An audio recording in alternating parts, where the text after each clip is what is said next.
La ville s'est constituée autour de la basilique depuis le 7e siècle. Les abords de la basilique, donc, qui ont été constitués au fil des âges, qui sont très hétérogènes, font l'objet d'une importante rénovation dans les années 70-80. Cette opération d'urbanisme est une ZAC, une zone d'aménagement concerté. Elle est créée très exactement en 1972. Nous sommes au chevet de la basilique Saint-Denis, basilique qui a été créée à la suite du martyre de Saint-Denis, qui est un saint du IIIe siècle, qui a été décapité à Paris et qui a porté sa tête jusqu'à Saint-Denis, selon la légende. La basilique est assez rapidement devenue un lieu de sépulture des rois de France, avec l'enterrement de Dagobert au 7e siècle.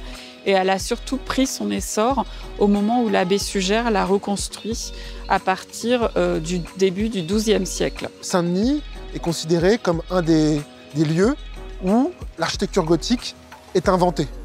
Et Suger, son inventeur. Au moment de la Révolution, évidemment, la basilique de Saint-Denis a été un lieu symbolique du pouvoir de la royauté. Et donc, les statues des rois et les tombeaux ont été profanés. C'est une atteinte, je dirais, à la sacralité même de la monarchie, puisque les cadavres des rois qui étaient embaumés sont jetés dans une fosse commune dans le jardin de la basilique, donc au pied du monument. Par la suite, le couvent qui l'entoure, Napoléon y a instauré la maison d'éducation de la Légion d'honneur en 1809 pour les enfants des gens qui étaient reconnus et à qui on avait donné la Légion d'honneur. La basilique a toujours été, au même titre que Notre-Dame, un point d'attention patrimonial très très grand. Et au XIXe siècle, on a commencé sa restauration avec l'architecte Debré.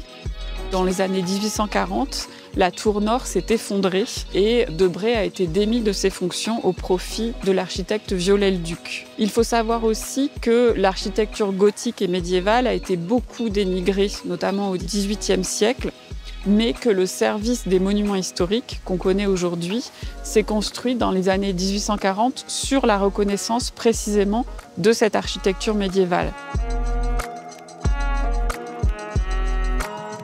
La ZAC basilique s'étend sur 13 hectares et demi. Nous avons en tout 1600 logements.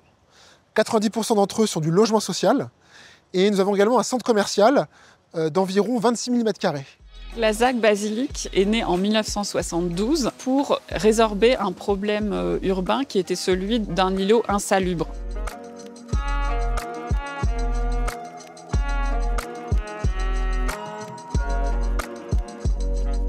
Et en 1974-1975, le projet est saisi par la commission des abords des monuments historiques, qui vont se prononcer sur le projet en lui-même, dans sa relation à la basilique. C'est-à-dire qu'il y a une attention qui est portée au monument lui-même, mais aussi à son entourage qui le met en valeur.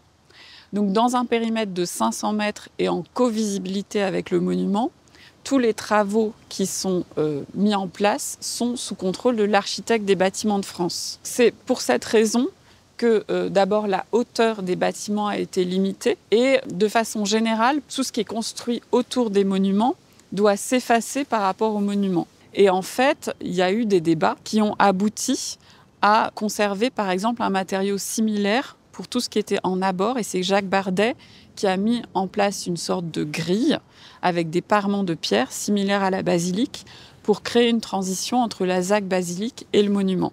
Et puis, ce qui s'est surtout décidé, c'est un redécoupage du secteur en 10 îlots au départ, puis 12 ensuite.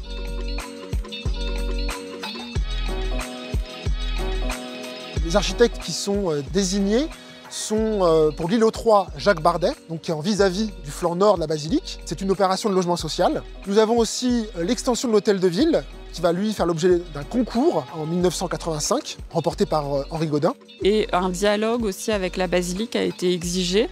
Et notamment, il a réussi, même sur une hauteur limitée, à créer des élévations verticales et un rythme vertical qui répond à la basilique. Puis nous avons également l'îlot 1, qui est confié à l'architecte Roland Simounet, qui est renommé dans les années 70. D'ailleurs, il va se voir confier en 1976 ou 1977 l'installation du musée Picasso dans un hôtel particulier du Marais. Bernard Porde se voit confier un immeuble dans l'îlot 2, qui lui est situé de l'autre côté de la rue Jean Jaurès, rue Jean Jaurès qui correspond au tracé circambulatoire des anciens remparts carolingiens du IXe siècle. Donc c'est une voie structurante dans la ZAC. Puis, dans le périmètre élargi des abords de la basilique, nous avons également tout ce qu'on appelle la partie commerciale, et qui se répartit en 3 îlots. Donc c'est un commercial urbain qui est inséré dans les rues, dans les places du nouveau projet. Et donc on a l'îlot 4 qui est construit par Jean de Roche. L'îlot 8 qui est réalisé par René Gailloustet. Et l'îlot 9 qui est confié à Francis Gossel. Nous avons également, aux abords de la basilique, des vestiges ou des édifices qui sont inscrits au monument historique. Il y a l'ancien siège du journal L'Humanité, construit par Niemeyer. Ce qui est également discuté avec la commission des abords dans la conception du projet, ce sont les visées sur le monument. C'est une manière d'intégrer le monument dans la ville. Et donc l'aménagement de la ZAC offre des points de vue sur la basilique. Des points de vue qui sont comme des cadrages, où la basilique se donne à voir par partie. Ce qu'il faut relever, c'est que dès les années 80, c'est-à-dire alors même que les chantiers commencent à être mis en place, il y a une conscience patrimoniale de cet ensemble. Il y a cette conviction que, de par les architectes auxquels on a fait appel, de par la liberté qui leur a été accordée, que cette opération fera patrimoine. Donc la ville de Saint-Denis envisage les architectures de la ZAC basilique comme un patrimoine de l'architecture contemporaine. La ZAC basilique pourrait aujourd'hui, de par ses qualités architecturales, prétendre à différentes protections ou labels. Le label architecture contemporaine remarquable conviendrait, mais ce label n'apporte pas vraiment de protection. C'est plutôt signaler un édifice intéressant, récent, et qui a une qualité particulière. Une autre protection qui peut être envisagée est celle du secteur patrimonial remarquable, qui lui va donner lieu à un cahier des charges précis avec ce qu'on peut faire et ce qu'on ne peut pas faire dans la ZAC basilique, qui serait aussi un bon outil. Et enfin, il y a des protections au titre des monuments historiques qui peuvent être envisagées et qui, elles, apportent une protection réglementaire et juridique sur le monument et des règles très strictes de transformation ou de travaux sur le monument. Pour le moment, on en est à une réflexion en cours avec la commune sur soit un SPR, donc un secteur patrimonial remarquable, ou soit un label architecture contemporaine remarquable.